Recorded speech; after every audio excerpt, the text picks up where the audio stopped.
much of a sleep disruptor is caffeine? But caffeine is a misunderstood drug. Certainly, It's everyone, a drug, right? You use the term drug, and that's interesting. It is a drug. It's what we call a psychoactive stimulant.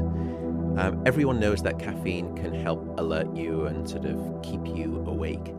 That's the thing that's most known. Caffeine, if you look at some data, is probably the second most traded commodity on the surface of the planet after oil, which I think says everything about our sleep-deprived state. The other thing about caffeine, however, that most people don't realize is the time that it is in your system. So most drugs have what we call a half-life, the amount of time it takes for half of that drug to be essentially excreted out your system. Caffeine has a half-life of about 6 or 7 hours, and it's a little dependent on what type of gene that you have to sort of metabolize the caffeine, but on average it's about that. But what's interesting is that caffeine has a quarter life of about 12 hours. What this means is that if you have a cup of coffee at noon, a quarter of that caffeine is still circulating around your brain at midnight. So to put that in context, it would be the equivalent of getting into bed and just before you turn the light out, you swig a quarter of a cup of Starbucks and you hope for a good night of sleep. You would never do that because, but that's exactly, unfortunately, what people do, completely innocently by drinking caffeine, still too late in the afternoon. Yeah, it's a huge problem. I think it's a big problem in society.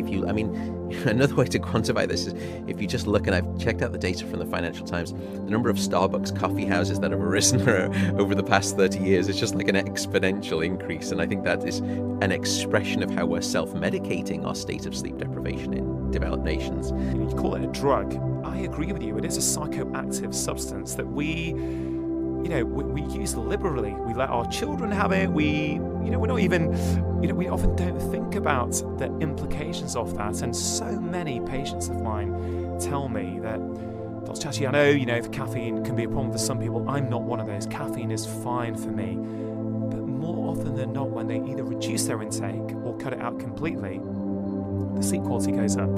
Yeah. And Sachin Panda, Professor Panda, who I know you know very well, you both sort of follow each other's research. He was on the podcast a few weeks ago, and he was saying routinely every year he will have a bit of a detox from caffeine. He'll go off caffeine. And he says, I do that. I have a headache for a few days, but my sleep always improves. I've got more energy, and my productivity dramatically increases. And I think that says it all, really. It does, and a number of points that you made that I'd love to circle back around to. Firstly, caffeine is the only psychoactive stimulant that we do give to our children readily, which, is, I think, a concern. And I'm not trying to be sort of, finger pointing or finger wagging. Again, I think it's just that parents probably don't understand the impact of caffeine in that regard. I think the second point comes on to your comment of some people say, look, I'm one of those people who can drink a cup of coffee in the evening, have an espresso after dinner, and I fall asleep fine and I stay asleep. Now, even if that's true, there was an alarming study that was done where they gave people just one single cup of coffee, a dose of 200 milligrams of caffeine, standard cup of coffee, and then they measured the quality of their deep sleep by tracking these big, powerful brain waves, these glorious, beautiful deep brain waves that bathe all of our brain during deep sleep at night, and it helps also restore the body. And what they found was that just one dose of caffeine in the evening decreased the amount of deep sleep by 20%. Now, you would have to normally age by about 15 years to produce that type of a deficit in your deep sleep, or you can do it every single night by having a cup of coffee. And what's interesting is that those people will wake up the next morning. They won't remember waking up because they may not have woken up, but the quality of their deep sleep was so poor that they will still then feel unrestored and unrefreshed by their sleep. I need more caffeine. And so here is the irony, that now they're starting to reach for 2 cups of coffee rather than 1, and so develops this dependency cycle, this sort of addiction spiral, as it were. So I think people are perhaps unaware of the true impact of caffeine, how long it sticks around within your system, and even if you feel that you're immune to that evening cup of coffee, how it will still impact your sleep, even though consciously you know nothing about it. Well, I think, you raised a really important point there, Matthew, about, knowledge and awareness.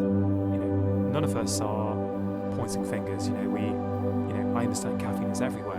I probably used to overdrink caffeine, and I've altered my behaviour as I've learned more and more about the research. And I think what we're trying to do is raise awareness of, caffeine is a sleep disruptor. There's just no question about that. And we can dress it up any way we want, but it is a sleep disruptor. So if anyone is listening to this, if that story that Matthew just mentioned resonates with you, I'd really sort of encourage you to have a little think about your caffeine usage and just see if can you wind it down a little bit. Can you see, bit by bit, if by reducing it, it improves your quality of sleep. The recommendation I make in my book is enjoy your caffeine before noon. And I say enjoy because I get it. People love it. I love a good cup of coffee, but I will not have caffeine after midday. Yeah, and I've now actually done what Sachin has done. I routinely go through sort of a caffeine detox, but I too would enjoy that cup of coffee or a nice strong cup of Yorkshire tea. I have no relationship with them, by the way, in the mornings. And I also love the coffee culture as well. I go out with friends and we grab coffee all the time, and I love that. And I want people to embrace it because I think it's fantastic that there's a social movement sort of circulating around that. All I would say though is that decaffeinated coffee is actually really quite good. And I would struggle, and I'd love to do the sort of the Coke Pepsi challenge with decaf and caffeinated. Just in terms of the taste, you will probably notice that it wouldn't give you sort of the shakes or that sort of slightly anxious state, and you probably know the difference. But I've really become enamored with decaffeinated coffee and all of its flavors, and I love the cafe bar culture. So I'd love to embrace that. But I do like what you're saying about your sort of patients just thinking a little bit about caffeine and considering it and just try the experiment. Sort of set yourself the task, give it a go, and see if it works for you. Yeah, I remember about a month after my book came out, someone tweeted me and said, I never ever thought that caffeine was a problem for me, but I've read your book, I've taken your recommendation, I now only have 2 cups of coffee, and I have it before noon, and I've never slept this well in over 30 years. And it's just incredible how such a common thing that people are doing day to day may be impacting our sleep. And I think you make a really good point that it's like a self-fulfilling prophecy. The more caffeine you drink, the more you need, the more dependent you become, the less good your sleep is, and it just continues. I think we also have to highlight, we're talking about coffee, but I think tea would be similar because it contains caffeine. Green tea, a herbal tea that often people switch to when they're not having tea or coffee, is also a highly caffeinated drink, so may affect you. As you became more and more aware of all this sleep research, what was the biggest thing in your own lifestyle that you changed on the back of your research? I think it was probably caffeine. I think just seeing the data and then doing those types of studies ourselves, and particularly the finding that we discussed where even if you're asleep, the quality of that sleep is just not as deep. That really got me concerned, and that's when I really started to pay attention to my caffeine content. And are you teetotal now with caffeine, or are you? So right now, yeah, I am. I drink decaffeinated tea and I drink decaffeinated coffee.